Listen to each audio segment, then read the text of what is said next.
네, 여러분들 우리 기도문 또 보죠. 자, 페이지 254페이지 254페이지 보면 고백의 기도 나옵니다. 고백의 기도 254페이지 찾으셨어요? 자, 그러면 시작 기도로 우리 고백의 기도 같이 하겠습니다. 시작. 성부와 성자와 성령의 이름으로 아멘. 전능하신 하느님과 형제들에게 고백하오니 생각과 말과 행위로 죄를 많이 지었으며 자주 의무를 소홀히 하였나이다. 제 탓이요 제 탓이요 저의 큰 탓이옵니다. 그러므로 간절히 바라오니 평생 동정이신 성모 마리아와 모든 천사와 성인과 형제들은 저를 위하여 하느님께 빌어주소서. 전능하신 하느님, 저희에게 자비를 베푸시어 죄를 용서하시고 영원한 생명으로 이끌어 주소서. 아멘. 성부와 성자와 성령의 이름으로 아멘. 여러분들 이 고백의 기도 많이 들어보셨죠? 우리 미사 시작할 때 항상 바치는 기도예요. 이 기도의 특징은 뭐냐면 가슴을 치면서 제 탓이요 제 탓이요 저의 큰 탓이옵니다 이렇게 고백합니다. 모든 잘못의 근원이 누구에서 시작됐느냐? 나에게서 시작됐다는 것을 인정하는 거예요. 신앙인은 이렇게 자신의 잘못을 고백하고 뉘우치고 하나님한테 용서를 청할 줄 아는 사람이 믿음을 갖고 있는 사람이에요. 근데 본인이 뭘 잘못했는지도 모르고 뉘우칠지도 모르고 그리고 죄를 고백도 안 하고 그러고 살아가면은 이거는 신앙인이라고 볼 수가 없는 거예요. 그래서 이 고백의 기도는 내가 하나님 앞에 죄를 고백하고 용서를 청하는 기도가 고백의 기도입니다.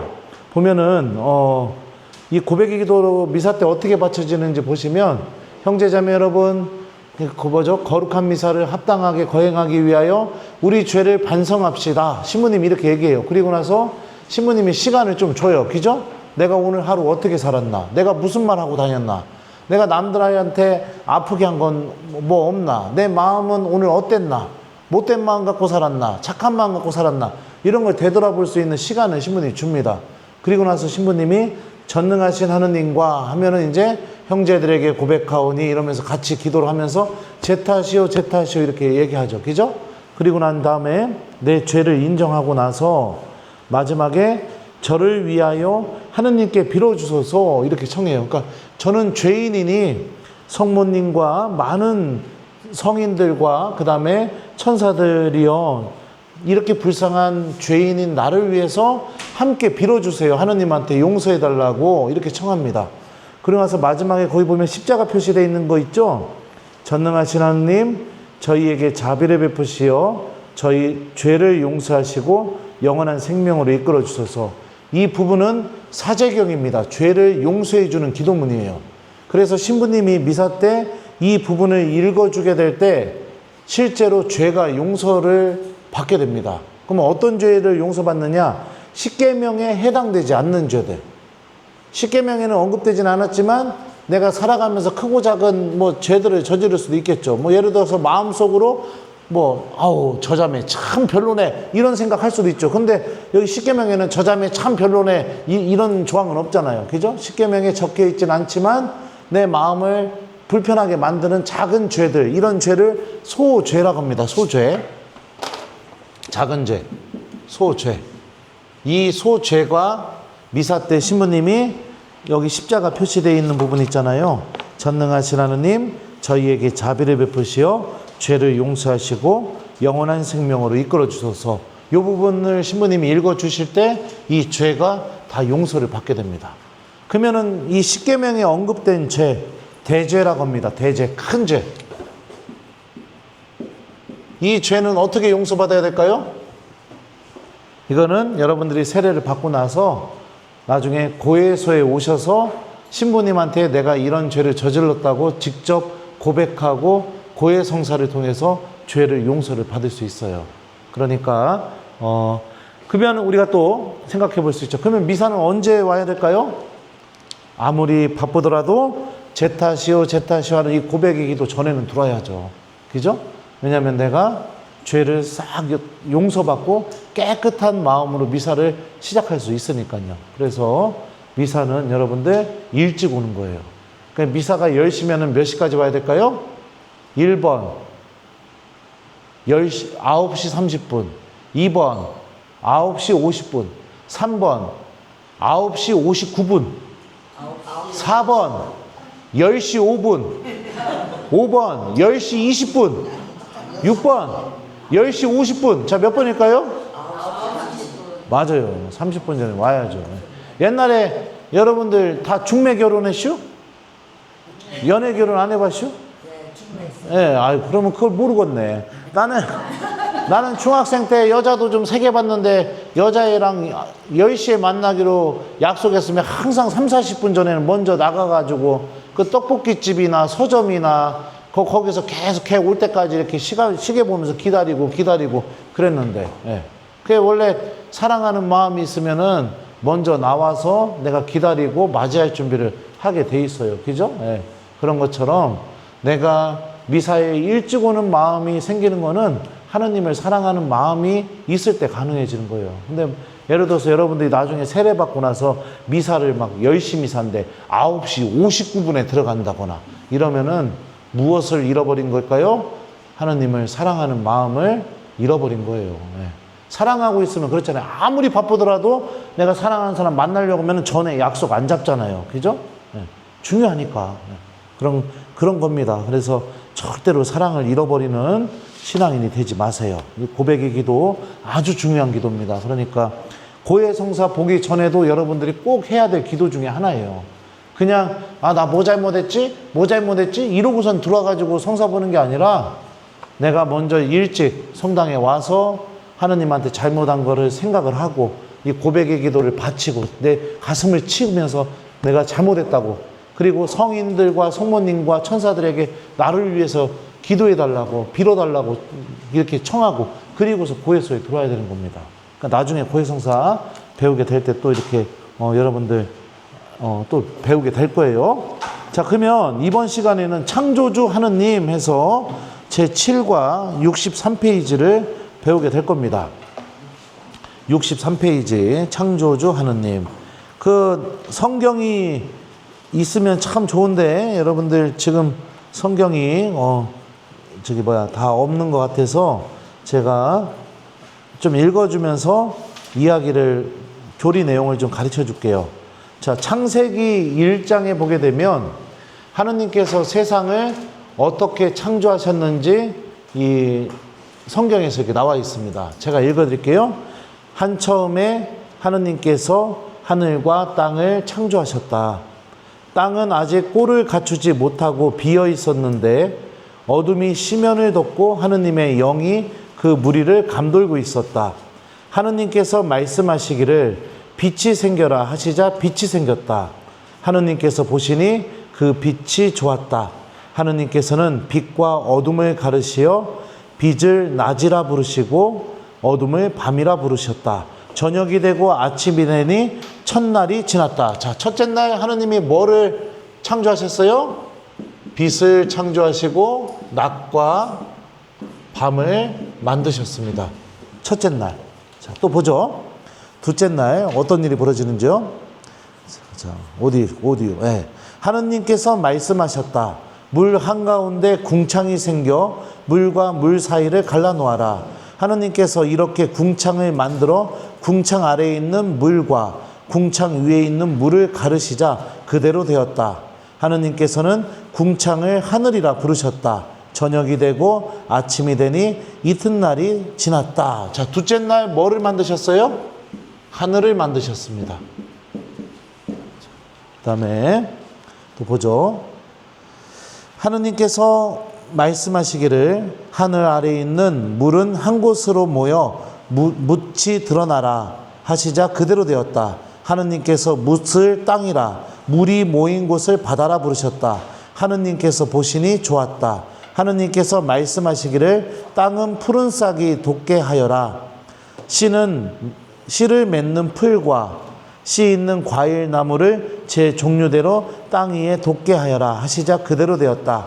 땅은 푸른 싹을 돋아나게 하였다. 씨를 맺는 풀과 씨 있는 과일 나무를 제 종류대로 돋아나게 하셨다. 하느님께서 보시니 좋았다. 저녁이 되고 아침이 되니 사한날이 지났다. 자, 셋째 날은 뭐를 만드셨어요? 땅을 만드셨습니다. 땅과 바다. 그리고 여기에 온갖 식물들 뭐 과일나무 뭐 이런 것들을 하느님께서 창조를 하셨어요. 자, 그리고 또 보죠. 몇째 날까지 했죠? 셋째 날까지 했죠. 예. 자, 그 다음에 하느님께서 말씀하셨다. 물에는 생물들이 우글거리고 새들은 땅 위 하늘 궁창 아래를 날아다녀라. 이렇게 하느님께서는 큰 용들과 물에서 우글거리는 온갖 생물들을 제 종류대로 또 날아다니는 온갖 새들을 제 종류대로 창조하셨다. 하느님께서 보시니 좋았다. 하느님께서 이들에게 복을 내리며 말씀하셨다. 번식하고 번성하여 바닷물을 가득 채워라. 새들도 땅 위에서 번성하여라. 저녁이 되고 아침이 되니 다섯째 날이 지났다. 자, 지금 다섯째 날을 제가 읽어드렸네요. 잘못해서. 네. 자, 넷째 날은 뭐죠? 네. 자, 죄송합니다. 넷째 날 읽어드릴게요. 자, 하느님께서 말씀하시기를 하늘의 궁창에 빈 물체들이 생겨 낮과 밤을 가르고 표징과 절기, 날과 해를 나타내어라. 그리고 하늘의 궁창에서 땅을 비추는 빛 물체들이 되어라 하시자 그대로 되었다. 하느님께서는 큰 빛 물체 2개를 만드시어 그 가운데 큰 빛 물체를 낮을 다스리고 작은 빛 물체는 밤을 다스리게 하셨다. 그리고 별들도 만드셨다. 하느님께서 이것들을 하늘 궁창에 두시어 땅을 비추게 하시고 낮과 밤을 다스리며 빛과 어둠을 가르게 하셨다. 하느님께서 보시니 좋았다. 저녁이 되고 아침이 되니 나은 날이 지났다. 넷째 날 뭐를 하셨느냐? 해와 달, 별, 표징과 절기 이런 것들을 만드시고요. 다섯째 날은 아까쯤 뭐를 만드셨을까요? 기억나세요? 네. 자, 바다의 물고기, 그 다음에 땅 위에 짐승들, 새들, 뭐 이런 피조물들을 다섯째 날 하느님이 만드셨어요. 자, 또 보죠. 여섯째 날, 자, 어떤 일 하셨는가? 또, 예. 자, 보죠. 하느님께서 말씀하시기를 땅은 생물을 제 종류대로 곧 집짐승과 기어다니는 것과 들짐승을 제 종류대로 내어라 하시자 그대로 되었다. 하느님께서 이렇게 들짐승을 제 종류대로 집짐승을 제 종류대로 땅바닥을 기어다니는 것을 제 종류대로 만드셨다. 하느님께서 보시니 좋았다. 하느님께서 말씀하셨다. 우리와 비슷하게 우리 모습으로 사람을 만들자. 그래서 그가 바다의 물고기와 하늘의 새와 집짐승과 온갖 들짐승과 땅을 기어다니는 온갖 것을 다스리게 하자. 하느님께서 이렇게 당신의 모습으로 사람을 창조하셨다. 하느님의 모습으로 사람을 창조하시되 남자와 여자로 그들을 창조하셨다. 하느님께서 그들에게 복을 내리며 말씀하셨다. 자식을 많이 낳고 번성하여 땅을 가득 채우고 지배하여라. 그리고 바다의 물고기와 하늘의 새와 땅을 기어다니는 온갖 생물을 다스려라. 하느님께서 말씀하시기를 이제 내가 온 땅 위에 씨를 맺는 모든 풀과 씨 있는 모든 과일 나무를 너희에게 준다. 이것이 너희의 양식이 될 것이다. 땅의 모든 짐승과 하늘의 모든 새와 땅을 기어다니는 모든 생물에게는 온갖 푸른 풀을 양식으로 준다 하시자 그대로 되었다. 하느님께서 보시니 손수 만드신 모든 것이 참 좋았다. 저녁이 되고 아침이 되니 여섯째 날이 지났다. 자, 여섯째 날에 여기 짐승들 제가 지금 착각한 거예요. 자, 뭘 만드셨느냐? 짐승들을 만드셨어요. 여섯째 날에. 그죠? 들짐승, 집짐승. 네. 그리고 또 뭘 만드셨어요? 사람을 만드셨습니다. 네. 자, 그리고 나서 또 보죠. 이렇게 하늘과 땅과 그 안에 모든 것이 이루어졌다. 하느님께서는 하시던 일을 이렛날에 다 이루셨다. 그분께서는 하시던 일을 모두 마치시고 이렛날에 쉬셨다. 하느님께서 이렛날에 복을 내리시고 그날을 거룩하게 하셨다. 하느님께서 창조하여 만드시던 모든 일을 마치시고 그날에 쉬셨기 때문이다. 하늘과 땅이 창조될 때 그 생성은 이러하다. 이렇게 창세기 저자가 얘기합니다. 자, 일곱째 날 뭐를 만드셨을까요? 쉼을 만드셨어요. 하느님께서 쉬셨다는 거. 그리고 안식일. 이거는 거룩한 시간. 이렇게 7일간의 시간을 통해서 하느님께서 세상을 창조하셨다고 성경은 전하고 있습니다. 그러면 여러분들 물론 예비신자지만 하느님께서 세상을 창조하신 방법이 뭘까요? 1번 막 뭔가를 막 손으로 직접 만들고 두드리고 막 깎아가지고 그러고 세상을 창조하셨다. 2번 하느님께서 말씀하셨다. 몇 번일까요? 네? 맞아요. 세상은 어떻게 창조가 되었느냐? 하느님의 말씀으로 세상이 창조가 됐습니다. 자, 근데 이 창세기를 보시게 되면 세상이 창조되기 이전의 상태에 대해서 이렇게 묘사해요. 땅은 아직 꼴을 갖추지 못하고 비어 있었는데 어둠이 시면을 덮고 하느님의 영이 그 무리를 감돌고 있었다. 이렇게 묘사를 합니다. 자, 그러니까 땅은 어떤 상태냐?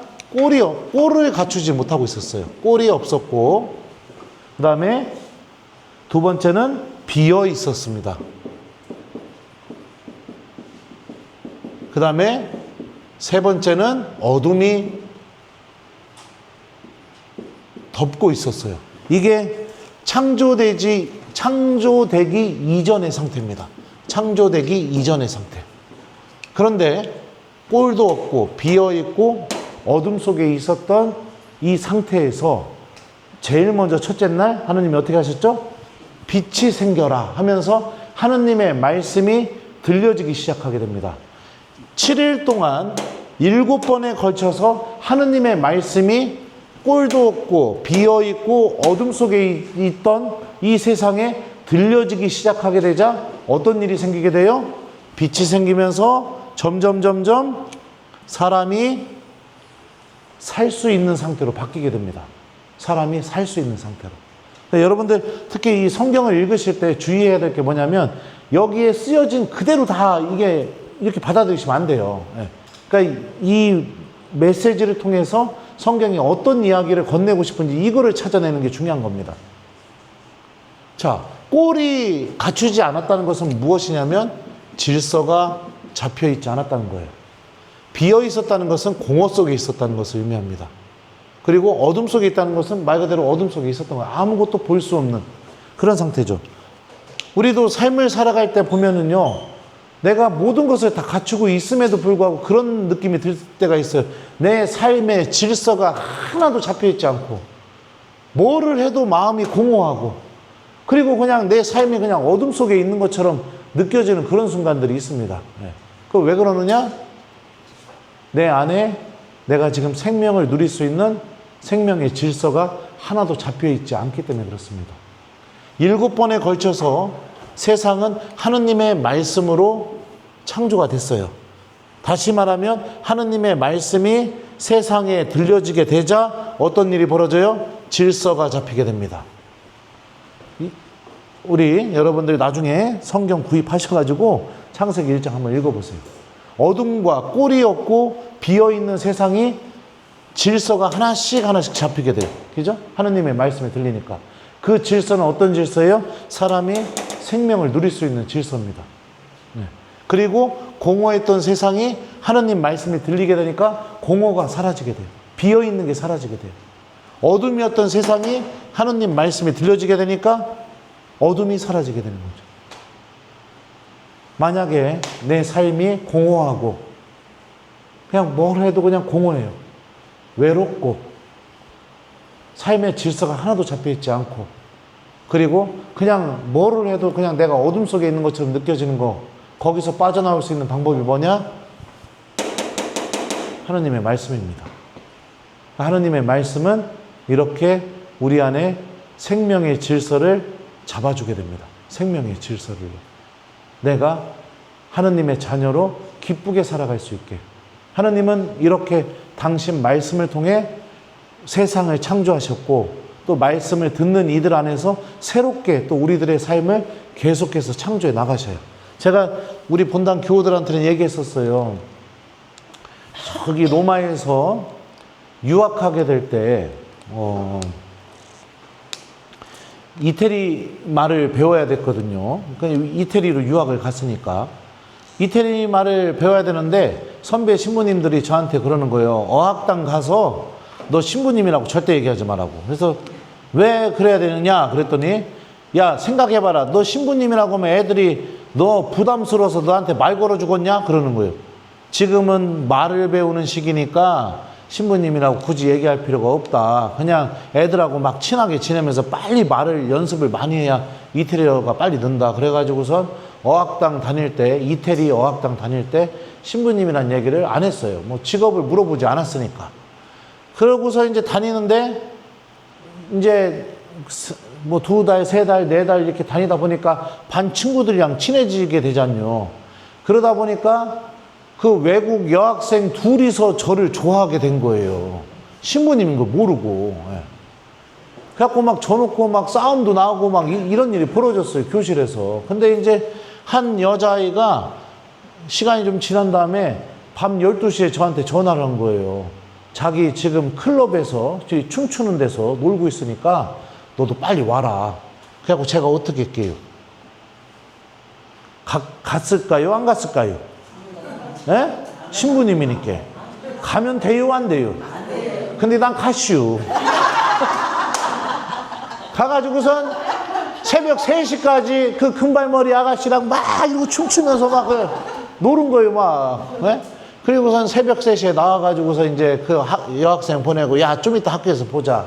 이러고서 이제 그 밤에 야간에 가는 버스인데, 버스를 탁 기다리고 있는데, 그런 생각이 드는 거예요. 야, 유학 나오니까 좋다.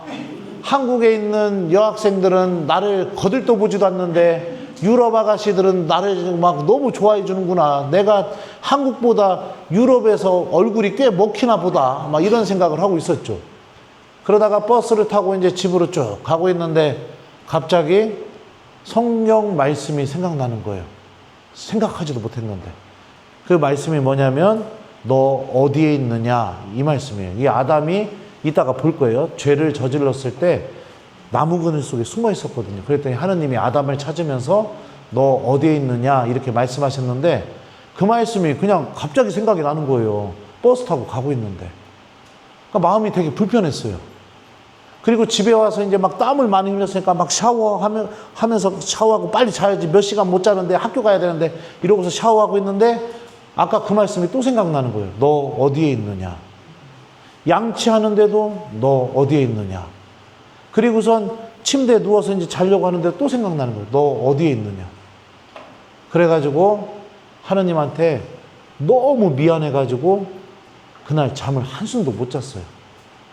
그러나서 아침에 일어나자마자 여러분들 보듯이 이렇게 신부님 옷을 입고, 그리고서 가방을 메고 학교를 갔어요.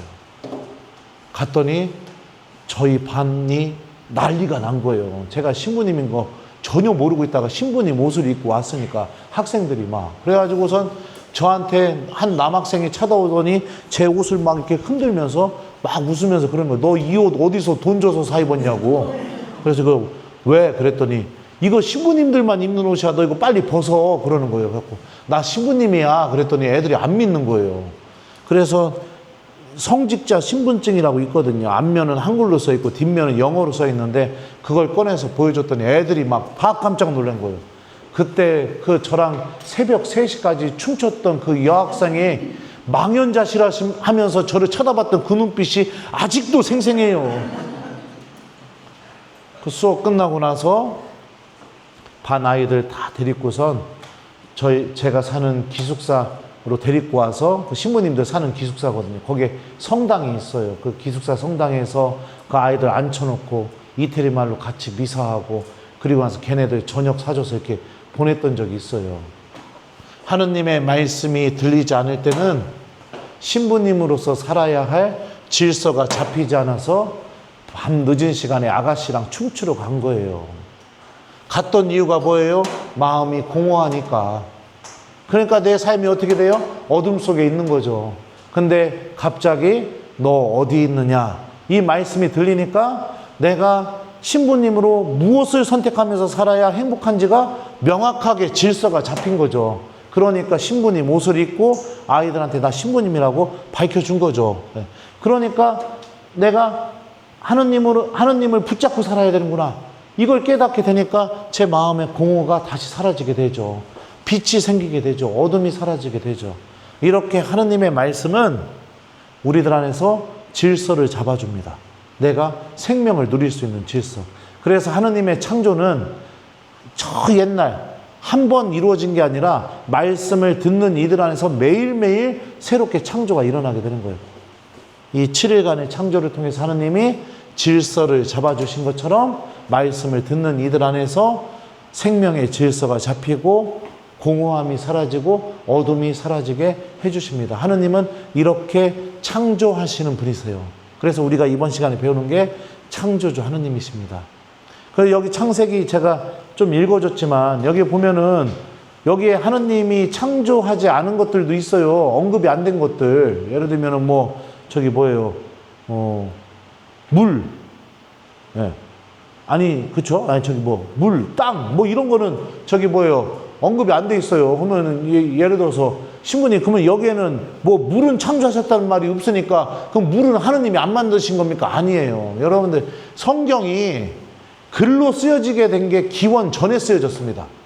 그러니까 지금부터 막 2400년, 2500년, 2600년 전에 글로 처음으로 쓰여지기 시작했고 그전에는 구전으로 입에서 입으로 전달되기 시작했어요. 그러면 생각해봐요. 지금보다 2500년 전에 사람들의 사고방식에서 그들의 과학적인 수준, 논리, 타당성 뭐 이런 게 지금 우리보다 현격하게 떨어지게 되죠. 그러니까 여기서 언급이 안 됐다고 해서 뭐는 없다 이렇게 생각하지 마시고 이 이야기가 전해주려고 하는 메시지, 하느님은 말씀으로 세상을 창조하셨고 세상은 하느님 말씀 안에서 태어나게 됐다. 하느님의 창조는 한 번만으로 끝난 게 아니라 말씀을 듣는 이들 안에서 계속해서 질서를 잡아주면서 계속해서 생명의 질서가 잡히게 하면서 하느님은 계속해서 창조하시는 분이시다.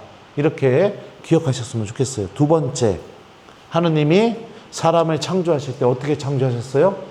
우리 모습대로 우리와 비슷하게 사람을 만들자. 이렇게 말씀하시면서 하느님이 사람을 창조하셨습니다. 그러니까 우리 모습으로 우리와 비슷하게, 이것은 겉모습도 하느님을 닮았고 내면도 하느님을 닮았다는 것을 의미해요. 여러분들 생각해봐요. 겉모습도 닮았고 내면도 나를 닮은 사람이 존재합니다. 이 세상에. 누굴까요? 겉모습도 나를 닮았고 이 속도 나를 닮은 사람이 한두 명씩은 존재하잖아요. 이 세상에. 누구예요? 예? 아니 여러분들 아들 딸들 겉모습도 여러분 닮았고 승질머리도 여러분 닮았고 소갈딱지도 여러분들 닮았고 다 여러분들 닮았잖아요. 그죠? 이게 무슨 뜻이냐? 우리가 하느님의 자녀라는 것을 의미합니다. 그러면 생각해봐요. 여러분들 자녀가 어디 가서 두드려 맞고 와서 눈탱이가 밤탱이 되시오. 그러면은 여러분들 어떻게 할 거예요? 그 밤탱이가 된 눈탱이를 보면서 1번, 야, 그거 어디서 맞았냐? 야, 아주 이렇게 그냥 멍이 시퍼렇게 잘 들었네? 아이고, 야, 너 웃기다, 야, 너. 너 눈탱이 밤탱이 되니까 꼭 너 그 펜더곤 같다, 야. 이렇게 얘기한다. 2번, 막 보는 순간 화가 막 어마어마하게 난다. 몇 번이에요? 왜 그래요? 왜 그럴까? 왜 그럴까요? 나 같으니까요? 네? 자식이라는 게 무슨 의미죠? 네? 멈출 수 없는 사랑의 관계니까. 그죠? 도저히 끊어낼 수 없는 사랑의 관계니까. 부모와 자식 간의 관계가 그렇죠. 잊을 수 없는 사랑의 관계니까요. 겉모습도 닮고 속모습도 닮은 내 자녀가 그 사랑의 대상인 것처럼 하느님에게 우리도 똑같습니다. 어마어마하게 사랑하고 계세요. 그리고 나에게 문제가 생기게 되면 우리 엄마 아빠가 난리가 나는 것처럼 나에게도 문제가 생기게 되면 하느님에게도 난리가 나게 돼요. 여러분들 어떤 계기로 성당까지 오게 됐는지 모르겠지만 여러분들의 삶을 통해서 하느님이 끊임없이 부르셨고 그 부르심이 열매를 맺어서 이제 오게 된 거예요. 나를 너무너무 사랑하시는 하느님.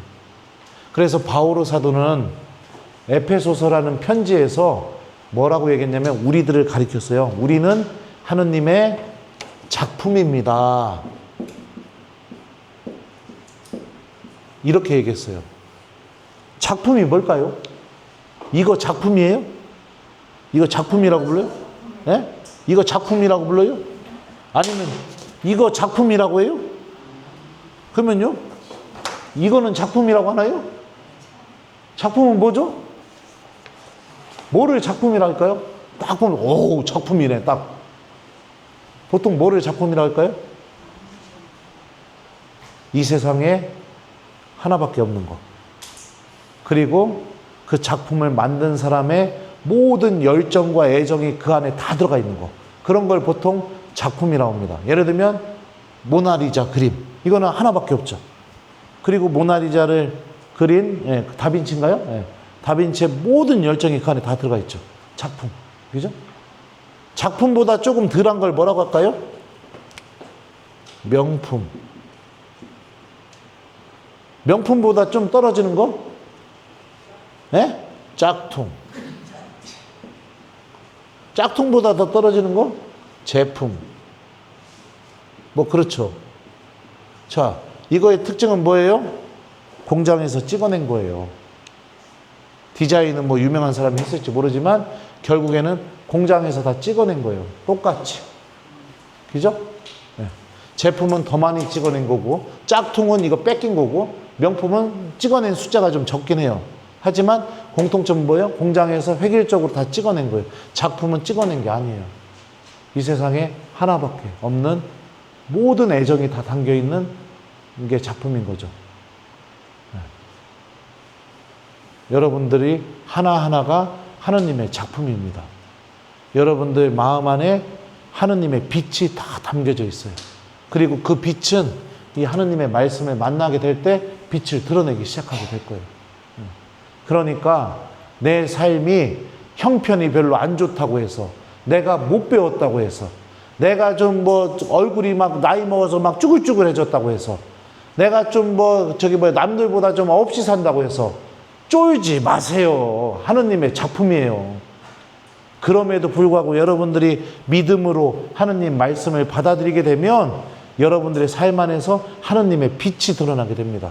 저 생각해봐요. 저기 반바지에다가 티셔츠 입고 밖에 나가면요. 사람들이 저한테 뭐라고 부르는지 알아요? 아저씨! 이렇게 이래요. 그리고 막 저한테 이래요. 아, 저리 가요! 막 이러고 막 이래요. 그런데 이 옷을 입고 있으면 사람들이 저를 사랑해줘요. 왜 그럴까요? 신부님이니까. 다시 말하면 하느님의 모습이 드러나니까. 머리도 샜죠, 배 나왔죠, 뭐 볼품이 없어요, 지금은. 그리고 한국 아가씨들은 저를 별로 안 좋아하는 것 같더라고요. 아무튼. 그건 뭐 중요하지 않아요. 아무튼. 어디 마트나 이런 데 가게 되면은 막 아저씨 아니면 뭐 저한테 뭐 아버님 뭐 이래요, 막. 나 애도 없는데. 그런데 이 옷을 입고 밖을 나가면 사람들이 저를 다르게 봐요. 똑같은 전데, 그죠? 하느님의 모습이 드러나니까 다르게 보이는 거예요. 그러니까 여러분들도 세례 받고 믿음으로 하느님 말씀 받아들여서 살아가기 시작하게 되면 여러분들의 말과 행동에서 하느님의 빛이 나오게 됩니다. 그리고 그 빛은 돈으로도 살 수 없어요. 하느님의 작품 안에서만 나올 수 있으니까. 얼마나 값진 빛이 나오는지 몰라요. 그래서 주변에서 그랬고요. 아우, 성당 다니더니 달라졌네. 막 이런 말들도 듣고 그렇게 될 거예요. 예. 지금도 들어요. 예. 그래요. 하느님의 빛이 나오고 있는 거니까. 그러니까 자신감을 가지세요. 내가 하느님의 작품이다 이렇게 생각하고 당당하게 쫄지 마시고 그렇게 살아셨으면 좋겠어요. 자, 그래서 하느님은 이렇게 세상을 창조하셨고 창조된 사람은 하느님의 사랑의 대상이다. 막을 수 없는 사랑의 대상이다. 자녀를 향한 부모의 사랑이 어찌 무엇으로 막을 수가 있겠습니까? 절대 못 막죠. 제가 이태리 유학 갔을 때 이 신부님 옷 있잖아요. 엄마한테 다 맡기고서 나 어머니 나 이제 성당에서 신자들 만나지 않고 나 공부만 하는 신부니까 이 옷 잘 보관하고 계시오. 나 언제 돌아올지 모르겠지만 돌아와서 입어야 되니까. 그리고선 8년 만에 돌아왔는데 지금 미사 때 입는 제이 있잖아요. 신부님 입는 옷. 그게 옷이 하나도 안 상한 거예요. 그래서 내가 엄마한테 물어봤죠. 엄마 이거 어떻게 이렇게 잘 보관해시오? 이렇게 물어봤더니 엄마가 뭐라는 줄 알아요? 철진할 때마다 깨끗해도 다 세탁소 가서 드라이 시키고 그리고 아들 보고 싶으면 들어가갖고 옷장에서 그 옷 만져보면서 우리 아들 잘 있나 이러고 언제 올지 모르지만 계속 그러면서 기다렸다는 거예요. 이게 엄마의 마음이잖요. 잊을래야 잊을 수 없는 마음. 하느님도 똑같아요. 하느님 잊을래야 잊을 수가 없어요. 이런 하느님의 사랑이 이 창조 안에 담겨져 있습니다. 자, 그래서 교재를 좀 볼까요? 지금은 성경 갖고 얘기한 거예요. 자, 그래서 자, 유일하시고 전능하시며 사랑이 넘치시는 하느님. 이게 이제 제가 지금 방금 얘기한 거예요. 이거 보시면 되고 세상과 인류의 기원에 관하여 이것도 제가 지금 읽어주면서 여러분 그 성경 풀이해주면서 다 설명을 했습니다. 자, 그리고 우주 만물과 인간을 창조하신 하느님, 이것도 제가 설명을 다 했어요. 지금 성경 읽어주면서 창조주 하느님 안에서 누리는 인간의 행복. 자, 요거는 설명을 안 했습니다. 자, 그러면 또 보도록 하죠. 자, 성경을 읽어보게 되면 창세기 2장을 보면 하느님이 인간을 어떻게 만드셨는지 좀 더 구체적으로 나오게 됩니다. 제가 또 읽어줄게요. 자, 그죠? 땅에는 아직 들의 덤불이 하나도 없고 아직 들풀 한 포기도 돋아나지 않았다. 주 하느님께서 땅에 비를 내리지 않으셨고 흙을 일구의 사람도 아직 없었기 때문이다. 그런데 땅에서 안개가 솟아올라 땅거죽을 모두 적셨다. 그때 주 하느님께서 흙의 먼지로 사람을 빚으시고 그 코에 생명의 숨을 불어넣으시니 사람이 생명체가 되었다. 주 하느님께서는 동쪽에 있는 에덴 동산 하나를 꾸미시어 당신께서 빚으신 사람을 거기에 두셨다. 주 하느님께서는 보기에 탐스럽고 먹기에 좋은 온갖 나무를 흙에서 자라게 하시고 동산 한가운데에는 생명나무와 선각을 알게 하는 나무를 자라게 하셨다. 이렇게 돼 있어요. 그러니까 여기 두 번째 창조 이야기에서는 사람이 어떻게 만들어졌는지 구체적으로 좀 더 얘기하는데 첫 번째 창조에서는 말씀으로 창조하셨지만 두 번째 창조 이야기에서 어떻게 사람을 손으로 직접 빚으셨어요. 빚으셨다는 거죠. 자, 그리고 보죠. 자, 또 읽어줄게요. 주 하느님께서는 사람을 데려다가 에덴 동산에 두시어 그곳을 일구고 돌보게 하셨다. 주 하느님께서 사람에게 이렇게 명령하셨다. 너는 동산에 있는 모든 나무 열매를 따먹어도 된다. 그러나 선과 악을 알게 하는 나무는 따먹으면 안 된다. 그 열매를 따먹는 날 너는 반드시 죽을 것이다.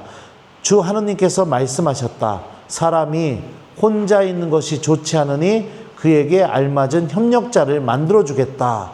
자, 에덴 동산에다가 사람을 데려다 놓고 이제 아담 보고 에덴 동산을 가꾸라고 명령을 하셨는데 하느님이 보시기에 좋지 않은 게 하나 생겼습니다. 그게 뭐냐? 사람이 혼자 있는 것이 좋지 않으니 이렇게 하느님이 말씀하시죠. 그래서 그에게 알맞은 협력자를 만들어주겠다. 처음에 아담이 창조되고 나서 느꼈던 감정이 뭐였을까요? 외로움이었습니다. 외로움. 이 외로움은 하느님에게 아주 심각한 문제였어요. 그래서 그에게 알맞은 협력자를 만들어 줄 수밖에 없는 그 정도로 아주 심각한 문제였습니다. 하느님께 좋지 않았다는 것은 뭐냐면 사람이 죽음을 향해서 걸어가게 된다는 것을 의미해요. 그래서 여러분들 외로움 느끼면 사람은 큰일 납니다. 죽습니다. 외로움 느끼면 절대로 안 되는 거예요. 그래서 외로움을 느껴서 이 외로움 때문에 알맞은 협력자를 만들어줍니다.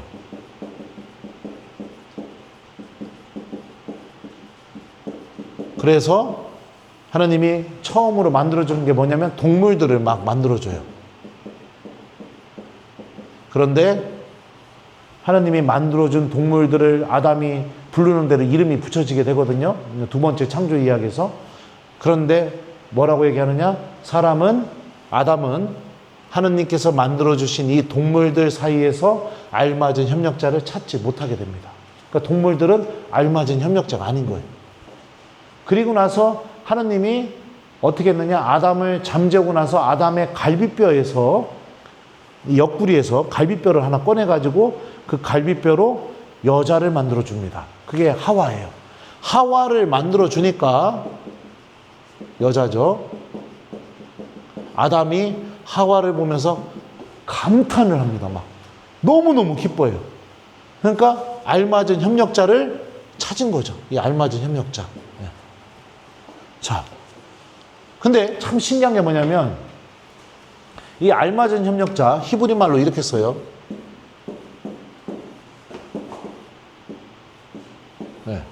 네게드 에제르. 이 알맞은이라는 이 히브리어에 해당되는 이 단어는요, 원래 사전적인 의미가 뭐냐면 정반대의 이 뜻이에요.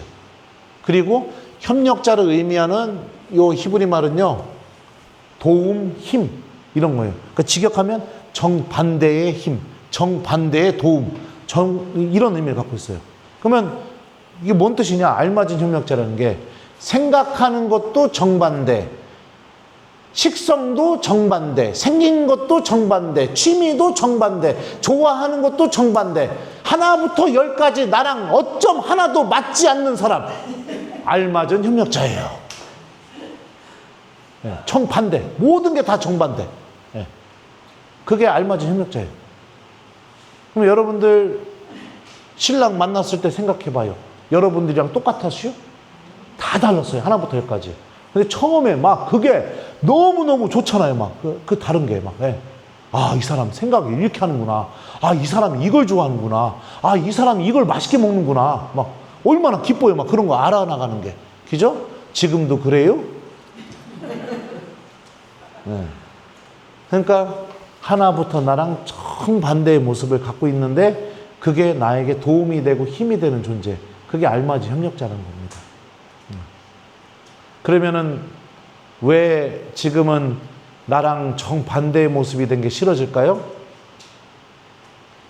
왜 나랑 성격도 다르고 취미도 다르고 막 이게 이제는 싫어졌을까요? 왜 그랬을까요? 왜 도대체 무엇 때문에? 처음에 신랑 만났을 때는 그냥 나랑 다른 모습만 보더라도 팔뚝만 보더라도 막 가슴이 쿵쾅쿵쾅거리고 뭐 예를 들면은 우리 형제님들은 저기 뭐요 자매님 내 부인 처음 만났을 때 막 그냥 치마 입은 모습만 보더라도 막 가슴이 막 쿵쾅쿵쾅거리고 막 그랬었는데 왜 그게 이제는 나랑 다른 모습이 왜 싫어졌을까요? 그게 이제 창세기 3장에서 얘기해 주는데요. 보도록 하죠.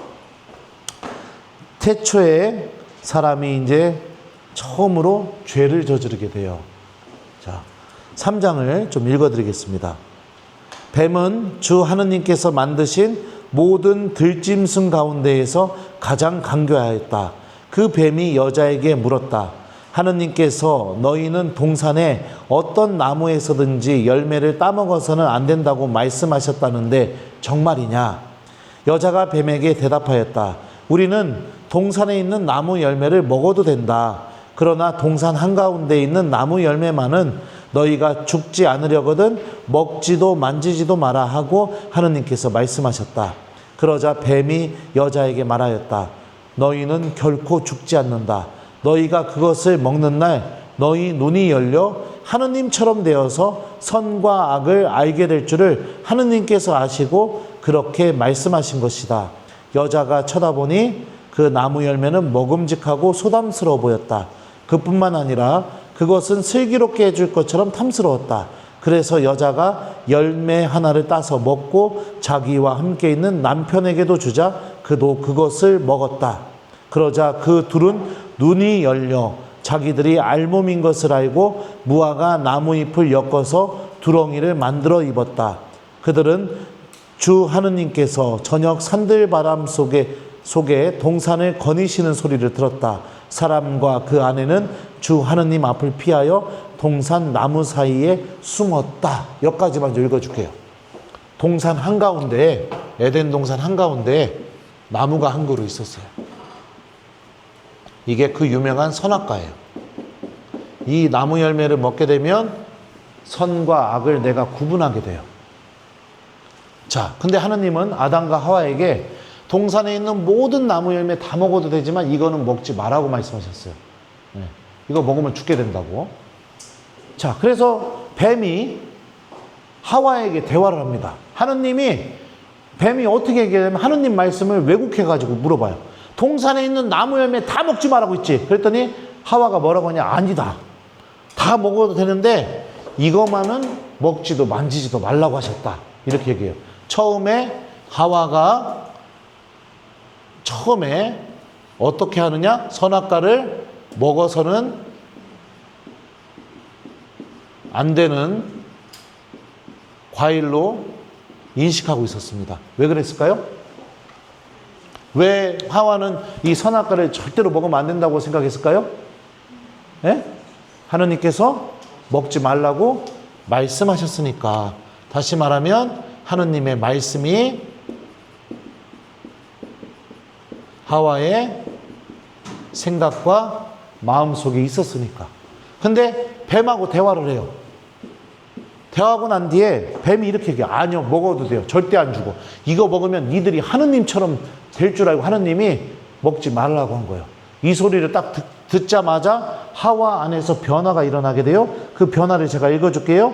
여자가 쳐다보니 그 나무 열매는 먹음직하고 소담스러워 보였다. 그뿐만 아니라 그것은 사람을 슬기롭게 해줄 것처럼 탐스러웠다. 뭐 어떤 변화가 일어났죠? 선악과를 이제는 어떻게 돼요? 먹고 싶은 과일로. 선악과에 대한 생각이 바뀌게 됐어요. 자, 그러면은 이렇게 생각이 바뀌게 되었으면 하와의 머릿속에서 뭐가 사라졌을까요? 하느님의 말씀이 사라지게 됩니다. 뱀은 우리 천주교 신앙에서 전통적으로 악마를 상징한다고 해요. 악마가 처음으로 사람에게 공격하는 게 뭐냐? 하느님 말씀입니다. 하느님 말씀 뺏어가요. 왜요? 제가 아까쯤 얘기했죠. 하느님의 말씀이 사람의 생각과 마음속에 있으면 뭐가 잡힌다? 생명의 질서가 잡힌다. 근데 말씀을 빼앗아 가니까 어떻게 돼요? 질서가 다 사라져요. 그리고 하와는 어떻게 됩니까? 하느님처럼 되고 싶은 마음에 하느님의 말씀을 잊어버리고 선악과를 어떻게 합니까? 먹게 됩니다. 성경은 이거를 뭐라고 부르느냐? 죄라고 불러요. 죄. 하느님의 말씀을 거부하고 내가 하느님처럼 되고 싶은 마음에서 움직이는 거. 이게 죄입니다. 아까 제가 물어봤죠. 처음에는 그 다른 모습이 너무너무 설레게 하고 좋았었는데 왜 이제는 싫어졌느냐? 부부 중에 남편과 아내 중에 둘 중에 하나가 분명히 하느님처럼 되고 싶은 마음을 갖고 있어서 그렇습니다. 다시 말하면 내가 주인이 되고 싶은 마음. 내 생각대로 움직여야 돼요. 내가 원하는 대로 해줘야 돼요. 내가 바라는 대로 해줘야 돼요. 그러면 한 명이 하느님처럼 되고 싶고 주인이 되고 싶으면 다른 한 명은 배우자는 어떻게 해야 돼요? 같이 살려면 종이 돼야 돼요. 다른 알맞은 협력자의 관계가 깨져버리게 되고 주인과 종의 관계로 만들어 버리려고 하니까 싫은 거예요. 나랑 다른 모습이, 나랑 성격 다른 게, 나랑 취미가 다른 게, 나랑 입맛이 다른 게, 그래갖고 숨 쉬는 것도 듣기 싫은 거예요, 그냥. 근데 종이 돼버리면 관계가 편안한데 어떻게 하느냐? 이 사람도 주인이 되고 싶어요. 그러면 어떻게 돼요? 둘이 싸우게 되는 거죠, 그냥. 당신은 말이야 막 이러면서 남의 집 다 비교하면 이렇게 하는데 왜 안 해줘? 그러면 말 같은 소리를 하고 앉아있네 막 이러면서 막 너나 잘려 막 이러면서 막 저기 옆집 마누라 봐봐 막 이러면서 막 난리가 나는 거예요. 서로 주인이 되고 싶은 마음이 생겨야 되는 거예요.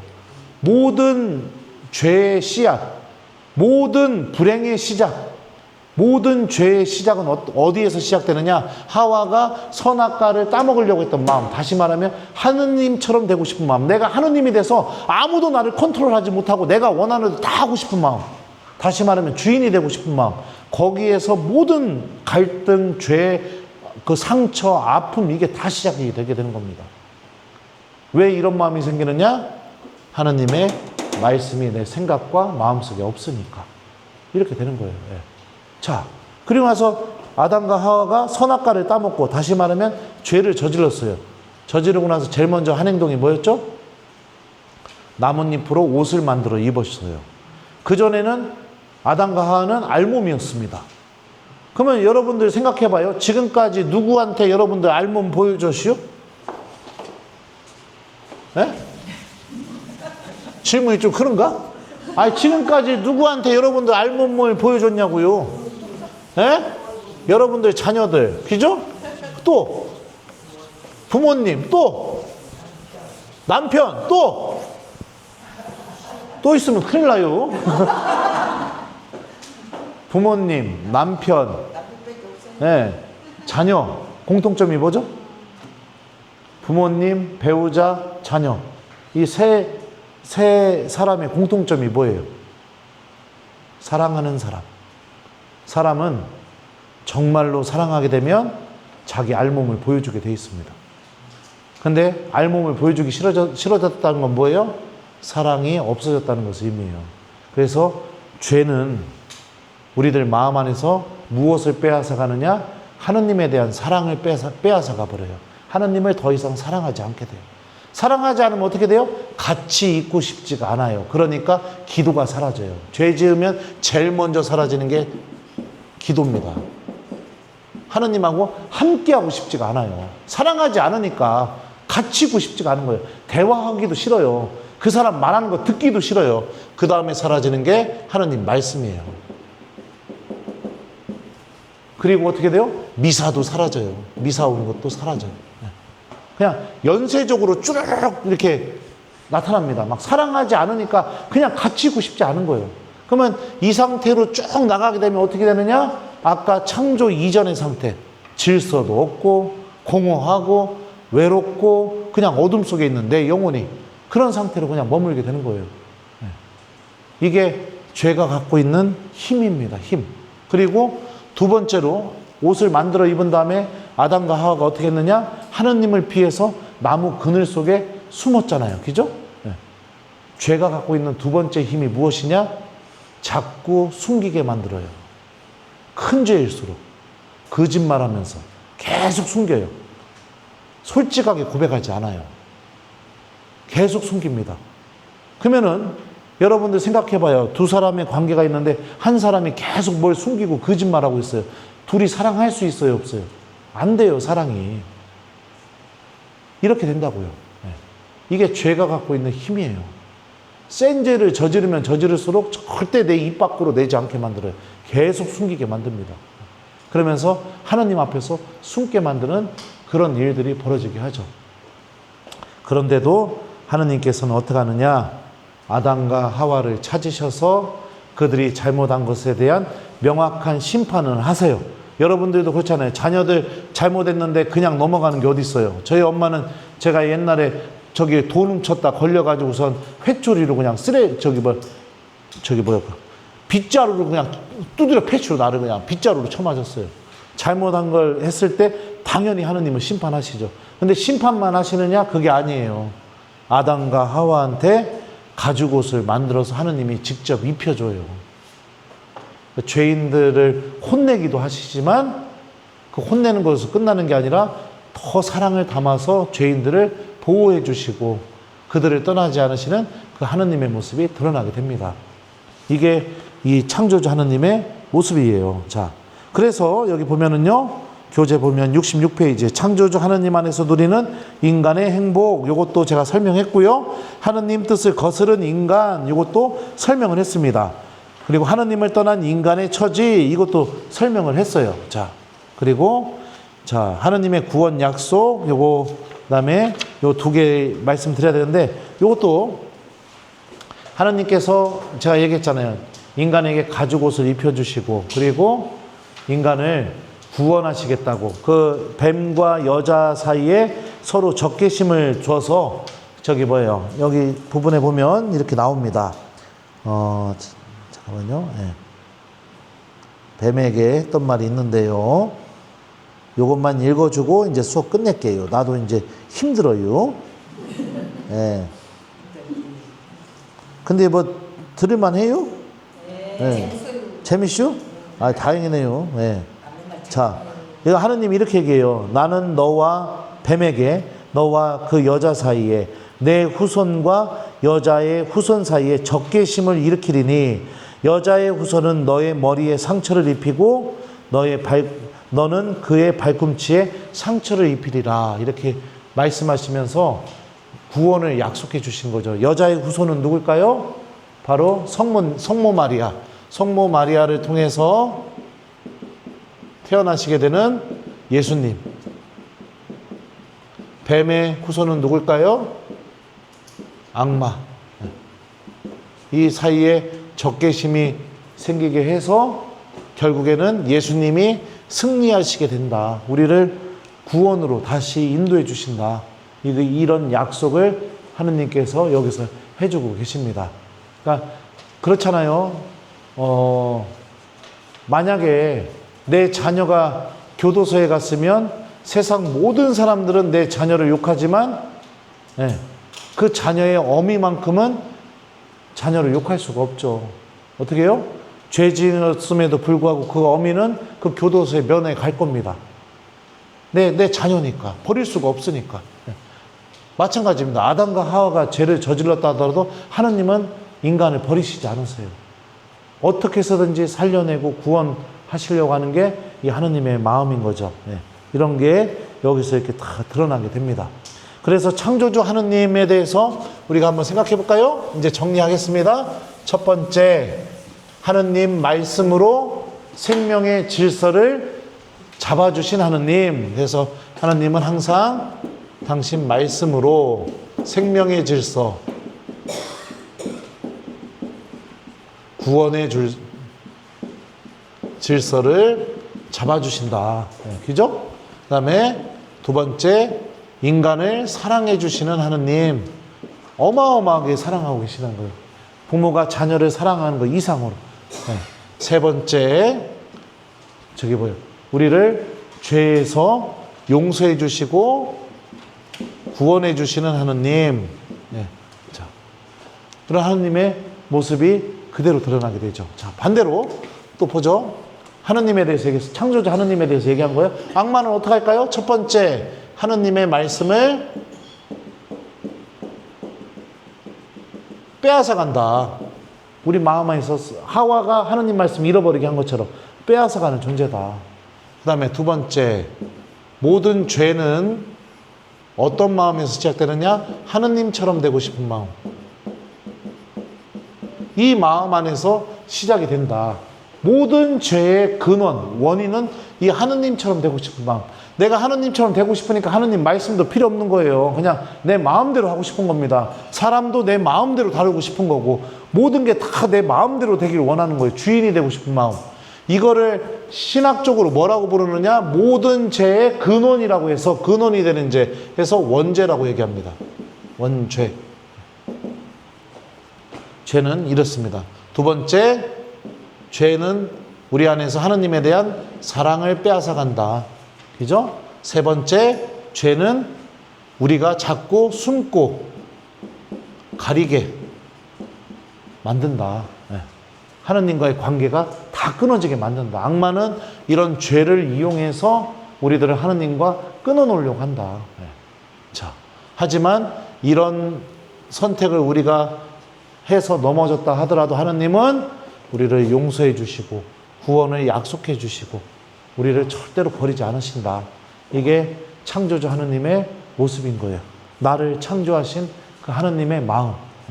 여러분들 배 아파서 난 여러분들 자녀들에 대한 그 마음보다 더 크게 용서해 주시고 사랑해 주시고 잊지 않고 계시고, 그렇죠. 엄마가 자녀한테 해주는 말은 자녀를 괴롭히기 위해서 무슨 말을 할까요? 아니죠. 내 자녀가 정말 잘 살았으면, 내 자녀가 정말 행복했으면, 그래서 엄마가 계속 얘기를 하잖아요. 그렇죠? 예. 그런 것처럼 하느님의 말씀도 똑같아요. 자녀가 엄마 말 잘 들으면 어떻게 돼요? 엄마가 봤을 때, 엄마 입장에서 봤을 때 참 잘 사는 삶을 살아가게 되죠. 우리가 하느님 말씀을 듣기 시작하게 되면 하느님 입장에서 봤을 때 아주 생명을 잘 누리면서 살아가게 되는 거죠. 네.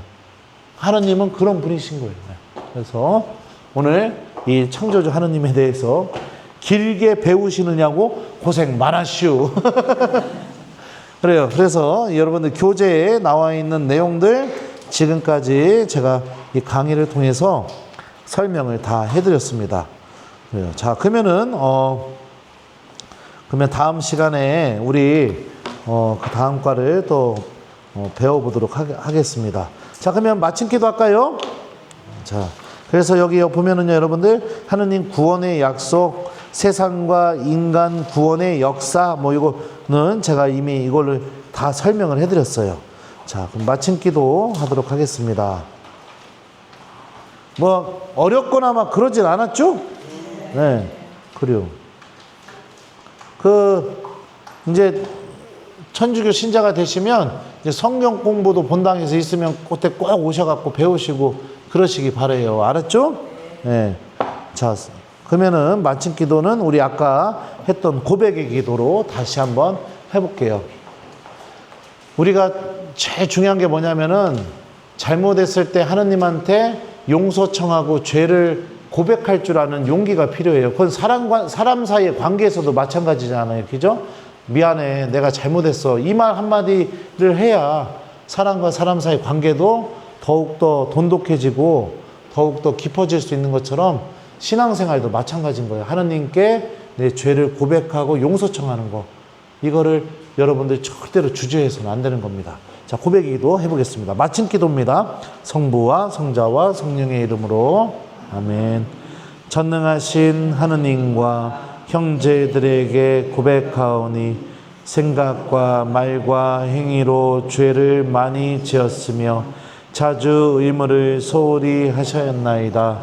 제 탓이요 저의 큰 탓이옵니다.